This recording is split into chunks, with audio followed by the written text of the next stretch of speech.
Welcome to another fun episode of TFL Talking Trucks. I am Andre. And I am Roman. No, you're not. I'm Nathan. I thought if I said I was Roman, I could get away with more. People know your voice, Nathan.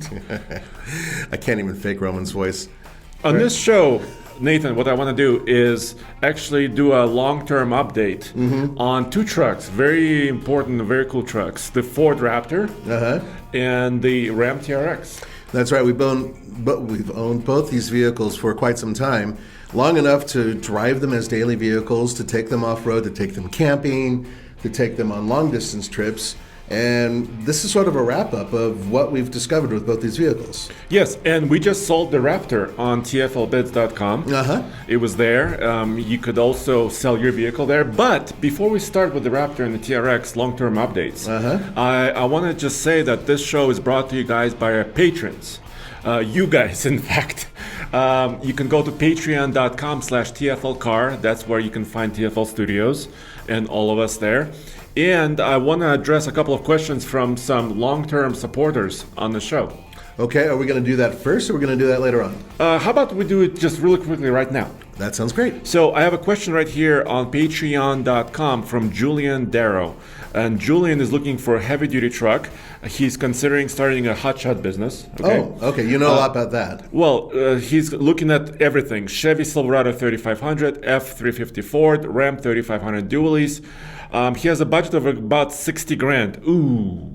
Now, before we get going on that, can you explain to everybody what a hotshot is? Not everybody out there may know. Yeah, so a hotshot business is basically kind of dispatch delivery of goods. But in this case, it's a truck towing a trailer usually, maybe delivering cars, maybe delivering other equipment to oil fields, etc., etc. So kind of smaller packages, deliveries, long distance also. And they tend to be pretty fast. Yeah, just kind of, you can call somebody right there, they pick it up next day and deliver it in a couple days. Yeah, smaller loads, fast, long distances, that type of thing. Anyway, so my quick answer to Julian, and by the way, thank you for your support and donations to ours. It helps us a lot. Yes, it does. I would go with a Ford, but 60 grand is kind of a low bar for a diesel one-ton truck right now, especially brand new. Yeah. But you could still probably find a truck like that for 60 grand. The reason why I say Ford is because we've tested several of these trucks recently, and Ford was more efficient, more powerful, and a good towing rig. Yeah, and I think that for that price, you can get yourself one that has at least the basic equipment and a couple options. Am I correct? Absolutely. And maybe not a crew cab, but maybe a regular cab. Yeah, which will be more efficient, and I think will even give you a higher towing rating normally, right? Yes. Next up on the Patreon page, it's Kier Josephson. I love watching you struggle with names. It makes my day. Kier, I apologize for butchering your last name. Kier says, great work, guys. Watch your videos and listen to your podcasts all the time. Thank you very much.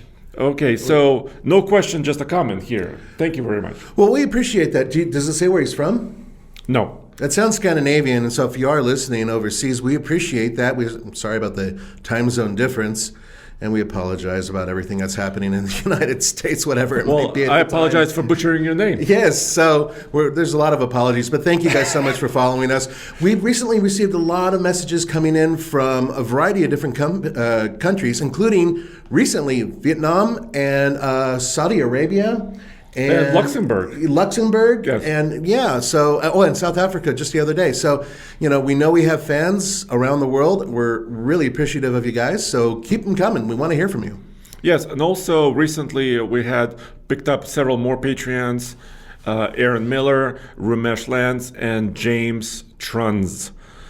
I'm sorry once again if I mispronounced. As I said, I love us. So anyway, thank you guys.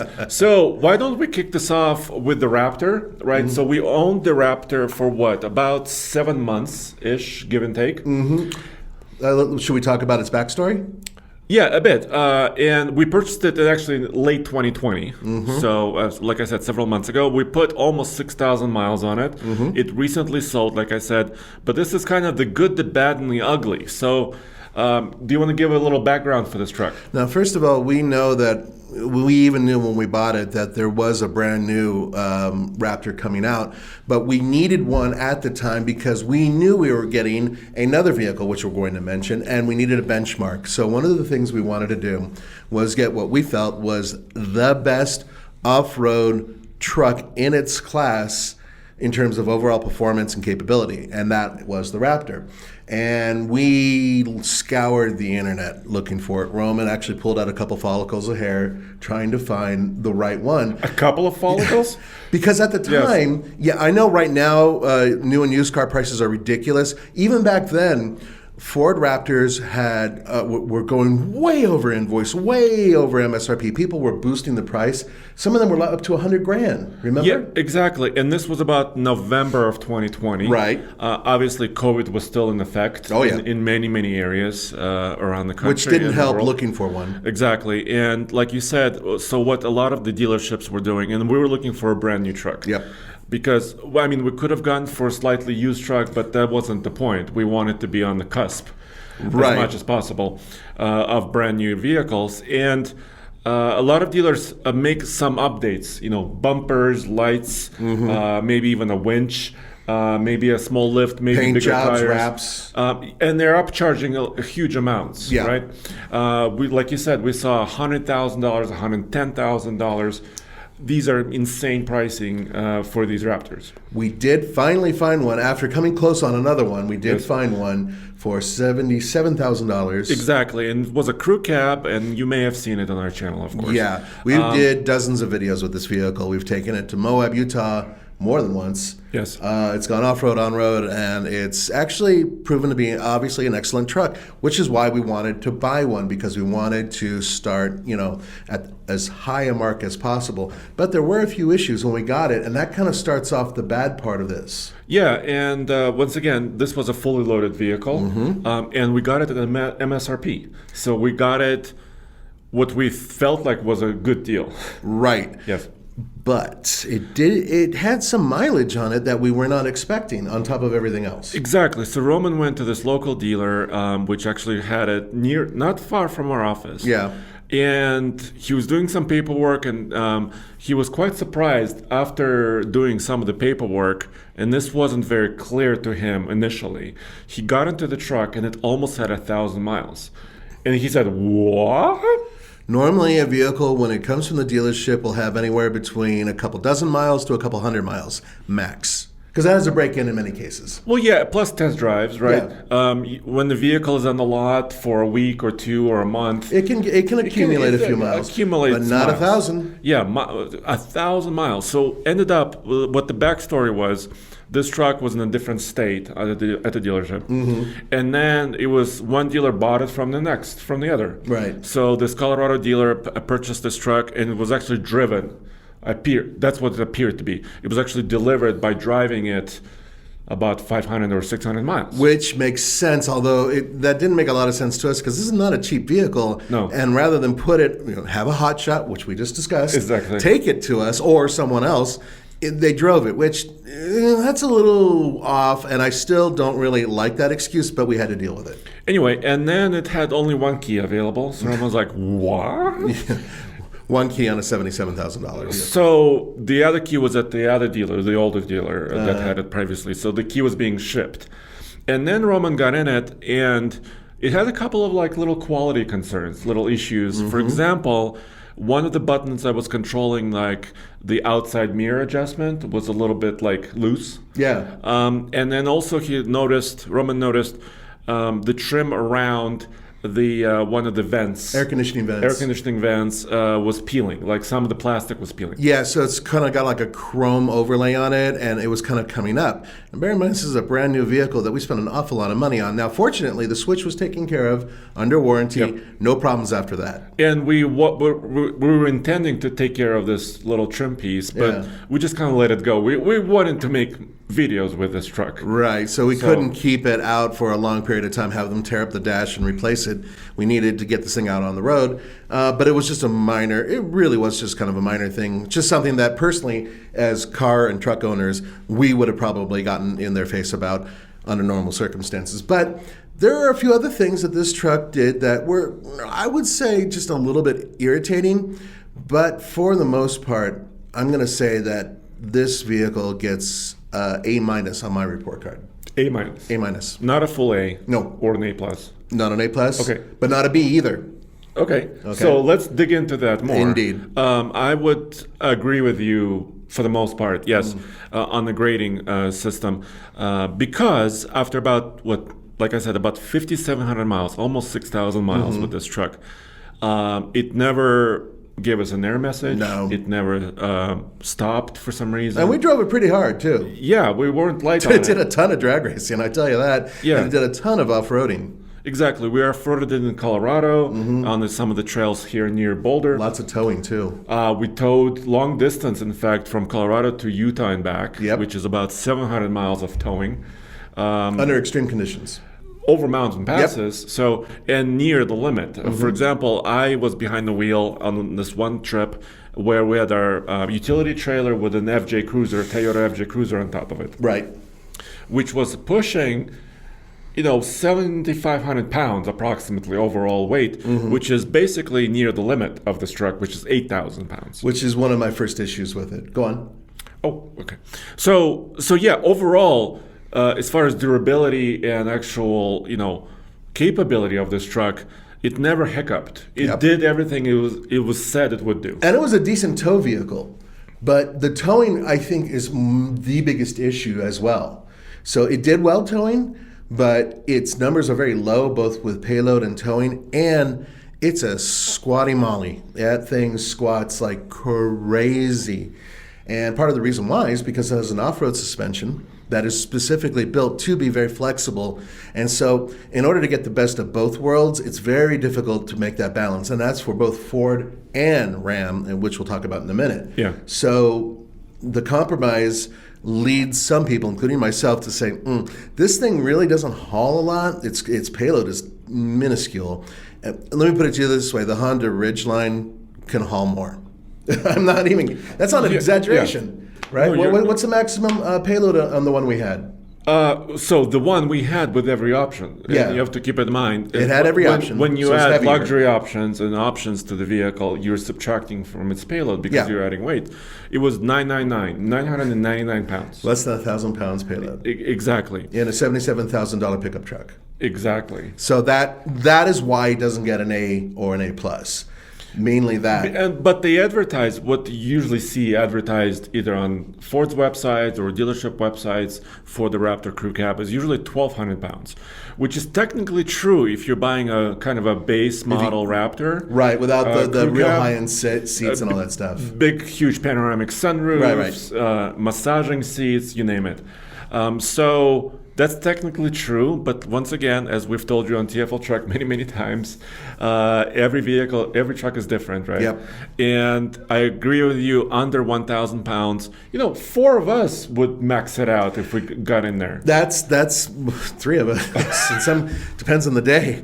No, but it's guys, and I know a lot of Ford fans are out there and going, "How dare you?" And it's like, this is an amazing truck, one of the best off-road vehicles out there. In some ways, I find it to be better, slightly better in some ways, than the TRX. That's how good this damn thing is. But the problem in my book is that the payload needs to be just a little bit higher to be what I consider satisfactory. That is its biggest detractor. So that if you're wondering why I gave it the A-, that is the main reason right there. Yeah, and the towing, it kind of does what it says it would do. Yeah. Ford says it will tow up to 8,000 pounds. It will do that. Like you said, it squats quite a lot. Like crazy. Because of those software springs that are meant for actually... Articulation, off-road, and all that. Yeah. Articulation and off-road use.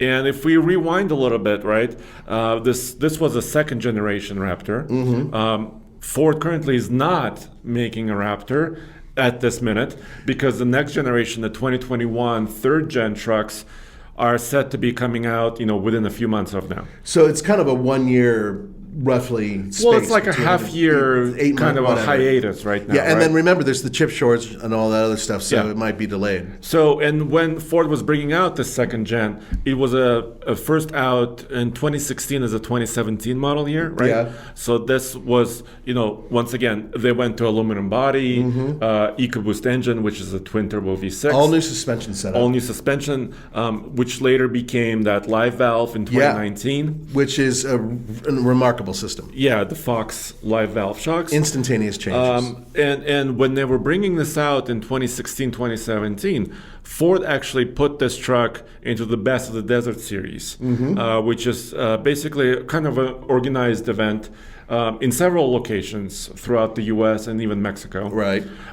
For privateers and also manufacturers and factories to actually race vehicles. But this kind of an issue because a lot of people sometimes think that they can just take a base Raptor or a base TRX and rip across Baja in it. Yeah, and actually race in it because they think it's a race truck.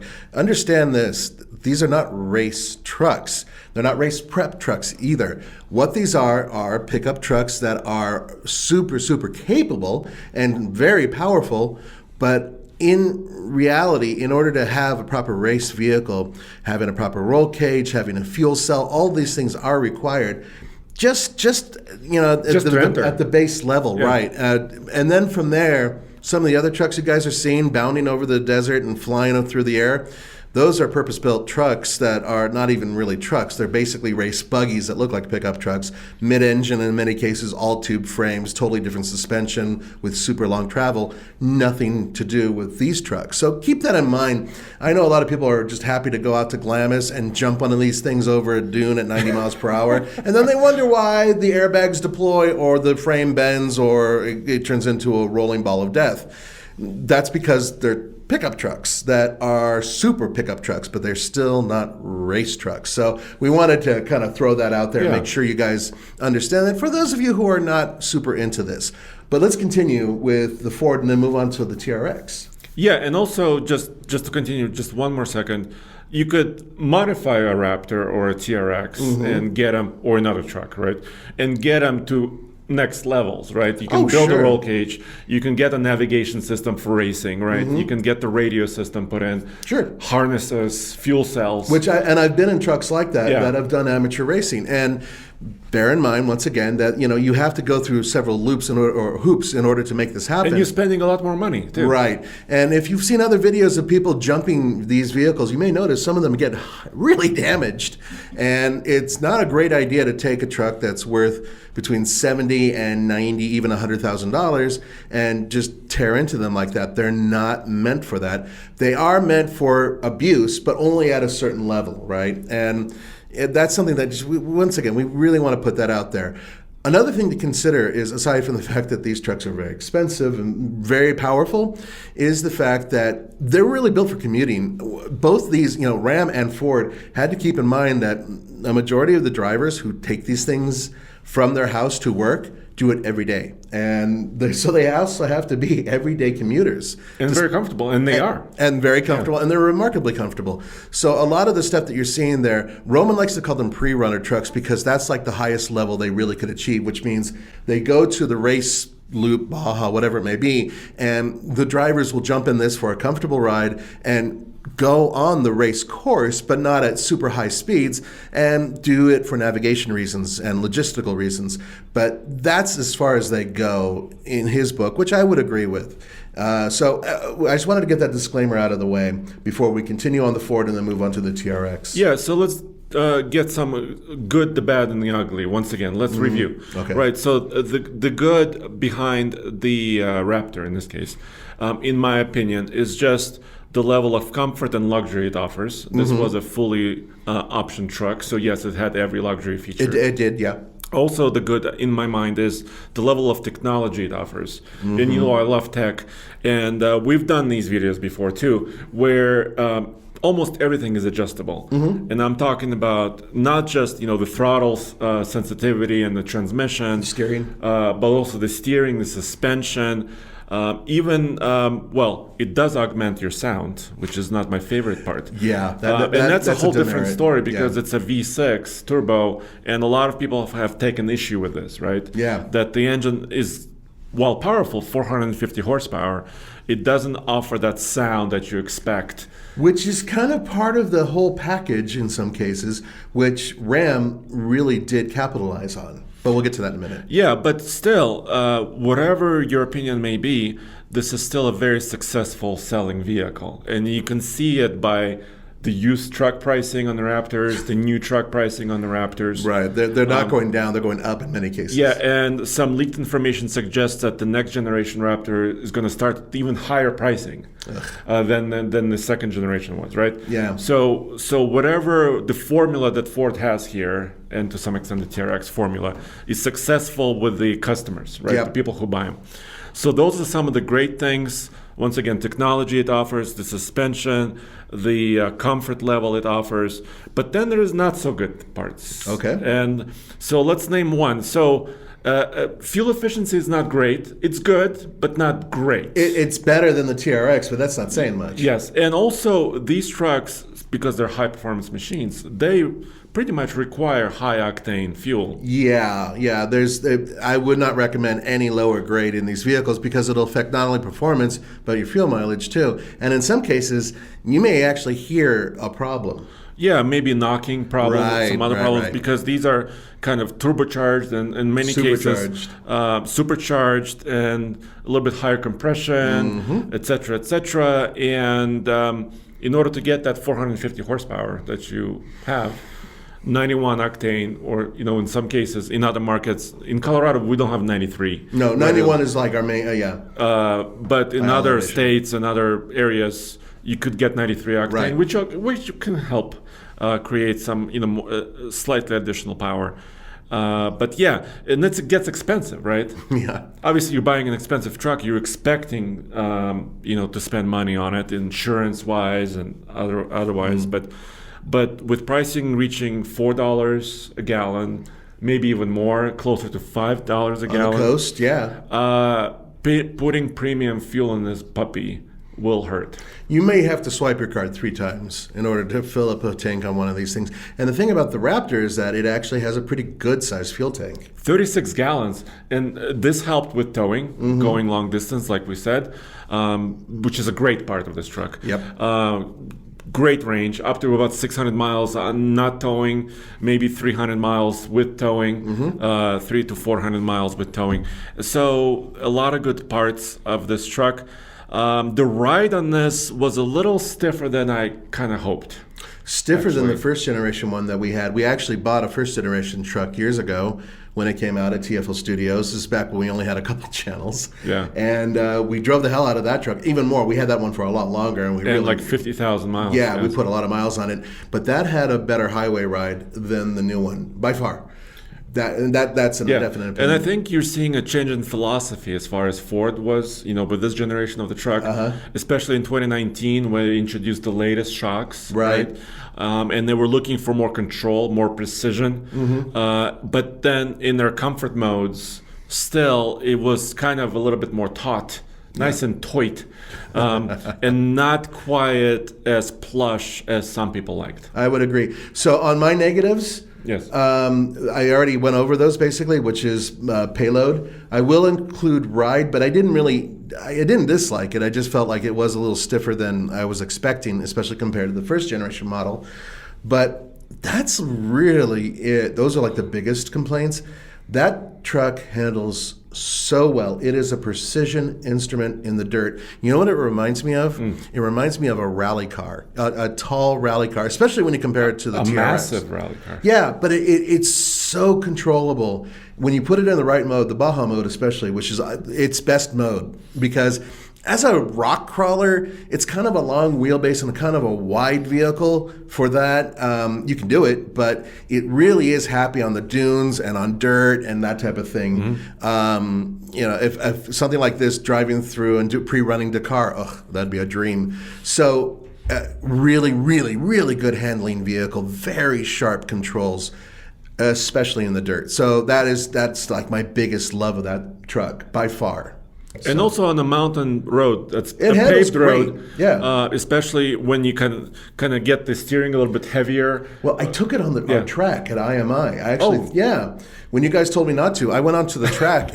Nobody wanted me to, and I put it in. I tried a couple different modes. There is a sport mode. Yes. And I threw it around the track, and I did this right after I did it with the TRX, and it way outhandled the TRX. It's a lighter vehicle by like a big margin. What is it? 700 pounds lighter? The one Approximately, we have? Yeah. Aluminum body helps, but it was just so much quicker around corners and all that. Now, granted, this is not a vehicle that I would recommend taking on Mulholland Canyon, but it will do a much better job at running around corners than other heavy pickup trucks.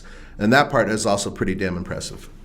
Yeah, so those are kind of the good and the bads. Yep.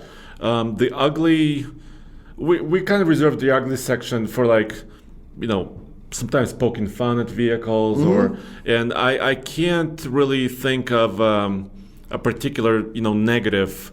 I have one. What's yours? And Ford has already fixed it.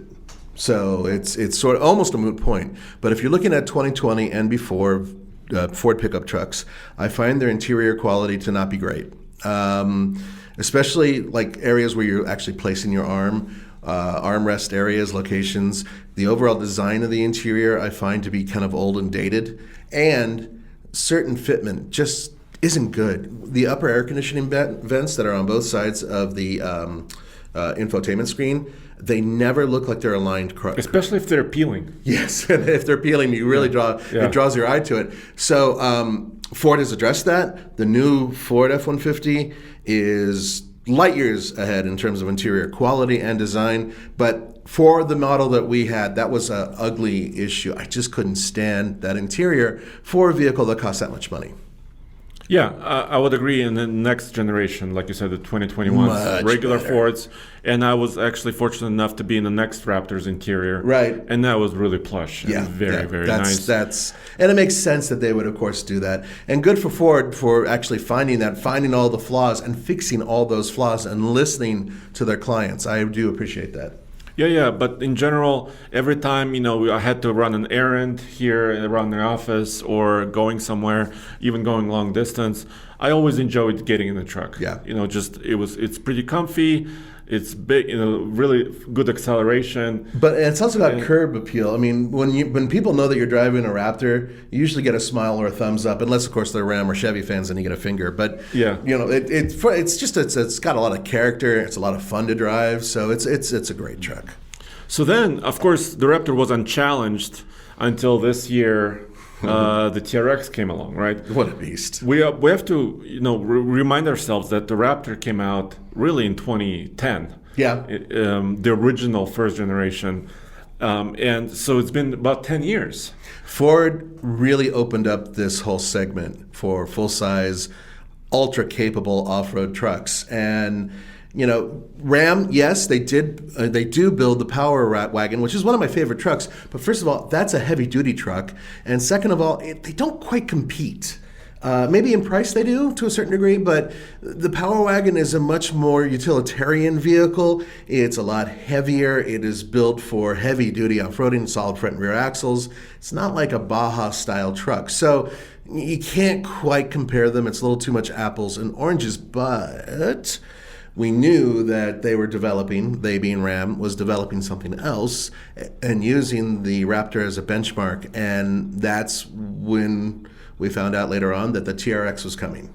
Yeah, and they teased it, with one concept. 17. It was Texas? almost like 17-ish at the Texas State Fair of Texas. Yeah, and that was the old body design. That was the old platform. And that was only like 500 and something horsepower, and people were freaking out about that. Yeah, and then they said, well, never mind. We'll just put the Hellcat with a 702 horsepower rating. By the way, that rating is a little bit lower than the cars and some others because the exhaust system is longer. This is a massive truck. It's huge. It's huge. It's even taller and in some ways, taller and a little bit longer than the Raptor. Yeah, and bear in mind that it's not just a regular Ram 1500 frame. They stiffened a huge portion of the frame and rebuilt components of it so it could actually handle the power, the torque, and the abuse that it was going to get as a TRX. And then from there, they changed around the entire architecture of the suspension and the rear end. So initially, we were thinking it was going to be a Ram Rebel just with a really big fat engine. No. Very different. It was a very unique vehicle in many ways. And when I talk about its height, I'm not talking like the overall roof height, because it still has to fit in garages and parking structures and that type of stuff. I'm just talking about like the belt line, because we had them in our studio next to each other, right? Because we own both of them. And when you walk up to it, the Ram's bed line is higher than the Raptor. So it's a little bit harder to reach in. Yep. And that's kind of a negative with the TRX. And then the mirrors and the window line is higher. Yep. So yeah, I mean, this is a massive vehicle. Really big wheel with a 37 inch on that? No, 35. 35s, but so both the Raptor and the TRX have technically 35-inch diameter tires. Right. But the Ram is heavier, like we said. So the Ram's tires are actually a little bit wider. Yep, in the right. front and the back. So they're about the same orientation. It just has 4 really massive tires. And the Ram also went to use, I believe they used a heavy duty rear end. Exactly, a fully floating rear axle, which it really needs 702 horsepower. It's a lot of power. And 650 pound-feet of torque, which is incredible. It's a ton of torque for a gas engine. I mean, we thought the Raptor with its 510 pound-feet of torque was powerful. I mean, this is a whole nother level. Yeah. Now, the thing is that, power to weight, they're a lot closer matched than you might think. But, in terms of drag racing, the TRX not only beat the Raptor, but the TRX beat almost every car we put against it because we just had a fun time drag racing it. We were curious to see how it would work. Now, unlike the Ford Raptor, the TRX is fully all-wheel drive or four-wheel drive. All the time. Yeah, yes. All the time. The Raptor, you can just have it in rear drive, which is actually really cool for doing donuts. But the TRX, because it's always at least all-wheel drive, means that wheel slippage is minimal, meaning that when you put it on the tarmac against another vehicle, its get up and go, despite the fact that it has off-road tires, is remarkably fast. Yeah, and it proved it, and it was very consistent, except for one instance. And we have all the videos, to show you guys exactly how it performed. And why drag race trucks? Because it's fun. It's fun. Yeah. And also because, sometimes you're at a traffic light and you want to out-accelerate the guy next to you. Yeah, or going onto a freeway. That's the one I like to use. And during one of the tests, Roman was in the TRX, I was in the F-150 Hybrid. Yeah. And we both launched at our test track at IMI. Right. And the Ram went into this limp home mode. Yeah. Like he didn't have full power, but there were no lights going off, no error warnings or messages. anything like that. It just, he was pressing on the accelerator, and the Ram was just kind of he was just unhappy that day. Mm-hmm. And then we kind of rebooted it, turned it off, turned it on, turned it off, turned it on, and then it accelerated just normally. Yeah, so there could have been a glitch or something like that. It happens. Or maybe it was something was above temperature threshold. It's entirely possible. The transmission may have been a little bit hot or some other It would have parameter. been nice to get a warning about that, though, so we would have known what was going on. But for the most part, fastest truck, period. Most powerful, absolutely. Production-wise, yeah. Production gas truck. Yeah. It has a ton of personality. It picks up where the Raptor left off, especially that exhaust note is addictive. I deliberately was leaving it into other gears when I was driving it around, just to keep it snarly and growly. Now I did take it around the racetrack, yes, just like I did with the Ford. Right. And this thing leans like it's a cruise ship going through a storm. It just leans, which makes total sense because it's got an off-road setup suspension. So whereas in the Ford was, by comparison, like a Porsche 911, this was like driving a Ford LTD. Well, it's more of a sledgehammer. Yeah, that's exactly. It's not subtle in the slightest.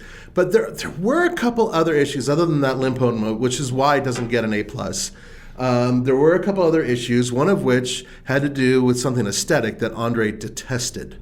Well, Hated. You hated I it. do. I did not like the fully blacked out wheels that we got. Man, boy. By the way, this TRX, we actually pre-configured it before it was being launched, and we were basically the first customers of this truck. Yeah, which I'm very proud of. Roman flew to Michigan to pick it up on December 31st. We wanted it in 2020, and also For tax reasons, helps too. us, our company, with taxes. Right. And we worked with Ram helped us out. And when Roman met with the factory managers at Ram, they said, hey, you're getting the first truck. They told us that. Yeah. Now, Roman went out there on his own dime, like on a red-eye flight, so he'd be there exactly on time, and did everything he could to get there. Yeah, and of course took his own New Year's Eve to do this. This was a big It's deal. not like he goes and parties on New Year's anyway. He You don't goes think? home. No, he goes home and he does like macrame or that type of thing. He wouldn't do anything for New Year's. But the point is that on New Year's he went out there to get the vehicle. He was that serious about it, and I'm really proud of us all, as a team, for being able to get like the first one. And it was quite a vehicle. We got it in TFL colors, which is black and red. Yep.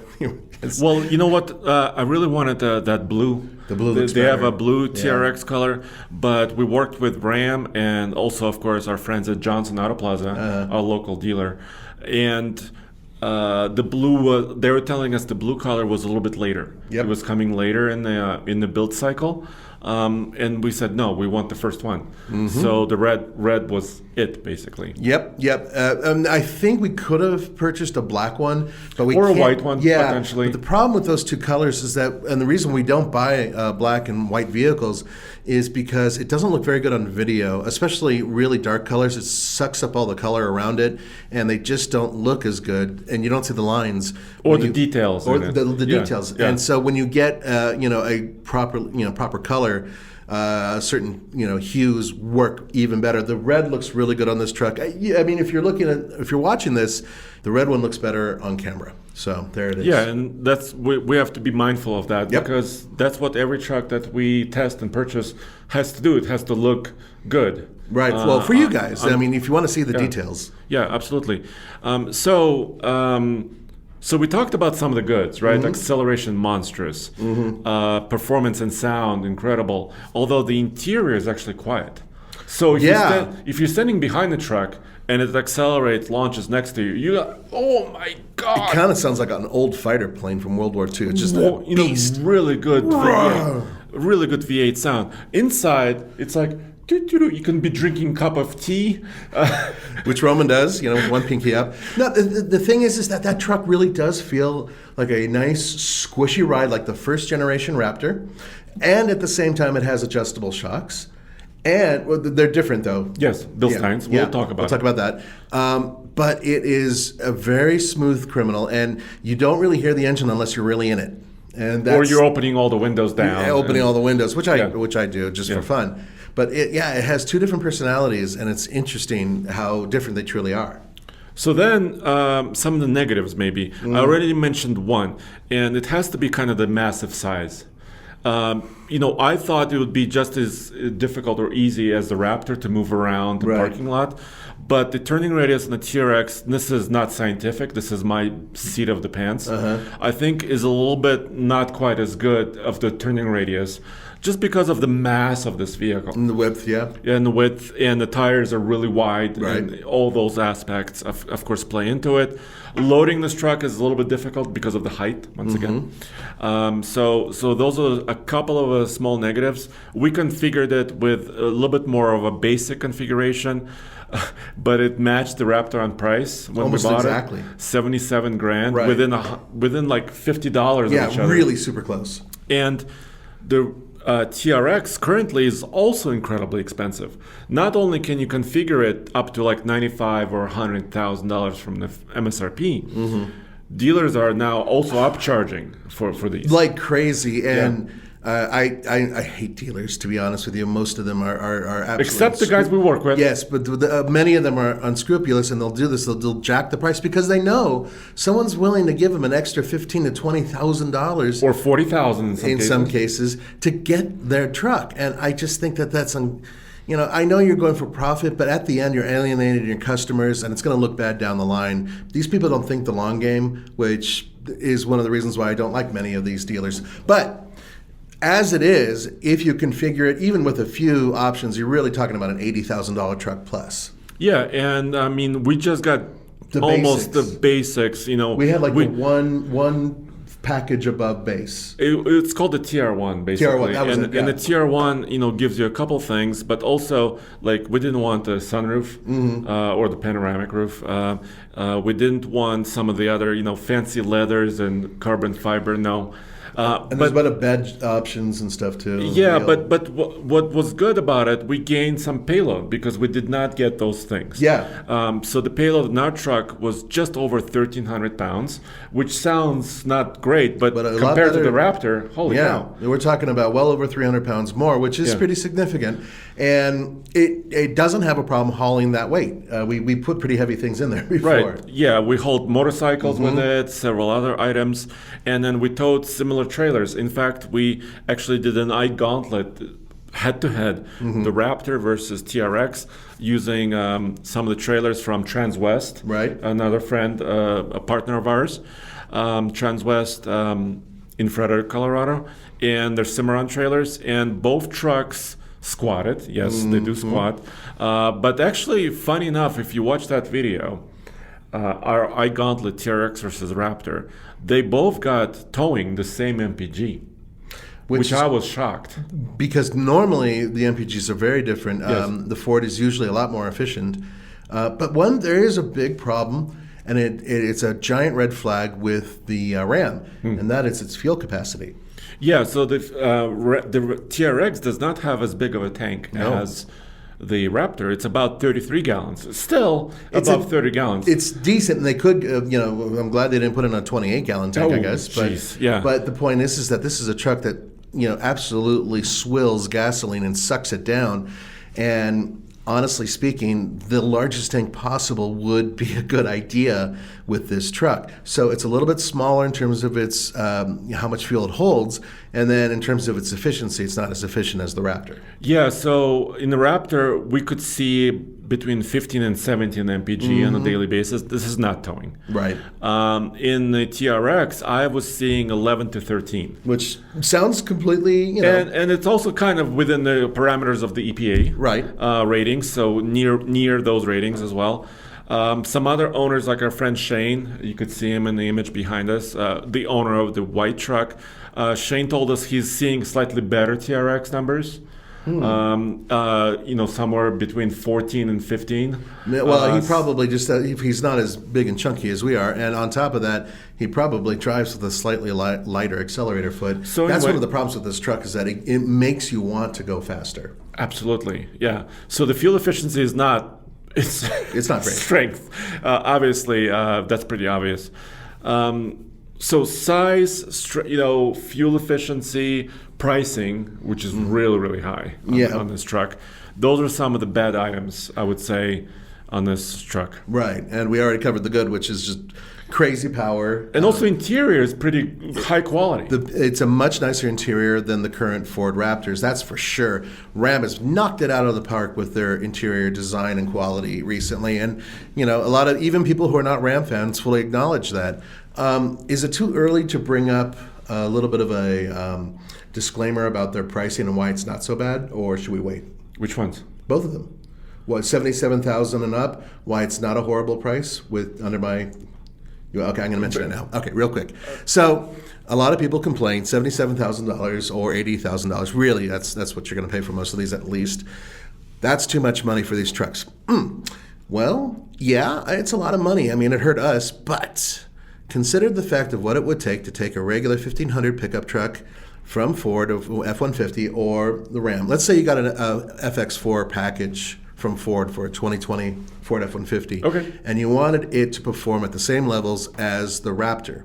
In order to do that, you have to completely redesign the vehicle, put on completely unique suspension, beef up the chassis, and change the engine itself, basically, or update it to where it puts out higher levels of torque and horsepower.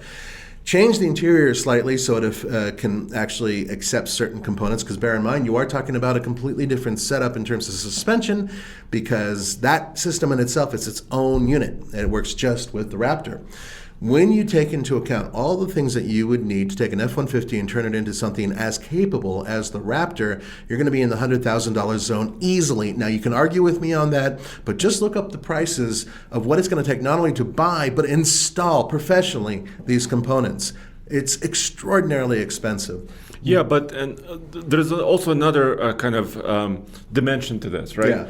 Yeah. Ford and Ram spent years developing and testing, and doing all the iterations, and they simulate millions of miles. They actually drive hundreds of thousands of miles. Indeed, they do. And they look at every detail. Yep. And a lot of these trucks are now, their brains are unique, like you were saying, right? The computer brain that's controlling it is actually unique, and it's taking inputs from the shocks, like the Bilstein Blackhawk E2s on the TRX. Yeah, which are very different than the setup that's the Fox shocks that are on the Ford. Exactly. I'm sorry. Let me be a little bit more precise. It's taking the inputs from all the sensors, like the height, right height sensors, the accelerometer, right, with the speed, steering, the steering angle, the speed, the maybe the ambient temperature, all this stuff.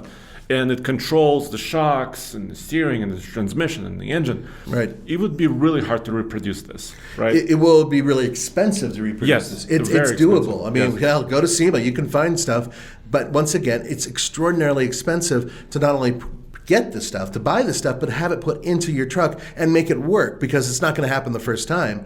You're going to have to go through trial and error. So that's one thing. And then another is that all the components that we're talking about on both of these vehicles and all of the stuff, all the research, everything that they've done, it's under warranty. As long as you're not an idiot and do something crazy with the truck, you have coverage. Whereas if you go and do it yourself, you're not going to. So it's the same argument I have with like the Jeep 392 and a lot of other vehicles. If you go and do it yourself, and have it done by professionals, get it to a point to where it's comparable to what they've done from the factory, it's going to cost you a lot more money.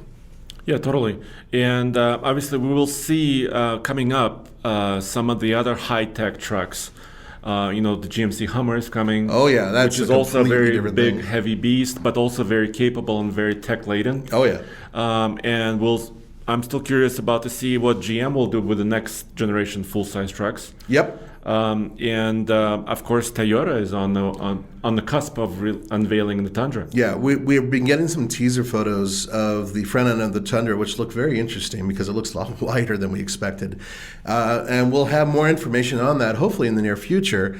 So we are keeping an eye on Tundra as well, and everybody. And we also have the brand new Nissan Frontier coming out real soon. And hell, if you go even smaller, technically pick up crossovers, then the Ford Maverick's coming really soon, and so is the Hyundai Santa Cruz. Yeah. So we got all this other stuff that's coming around the corner as well. Granted, none of those, other than the GMC, are going to be as expensive as the two vehicles we just driven. But let's talk about our verdict. What did we think about both these vehicles? So I'm thinking this. So we've owned both of them. Yes. We've driven both of them for at least 6,000 miles, maybe a little bit more in the TRX's case. Yep. Which vehicle would I choose? TRX.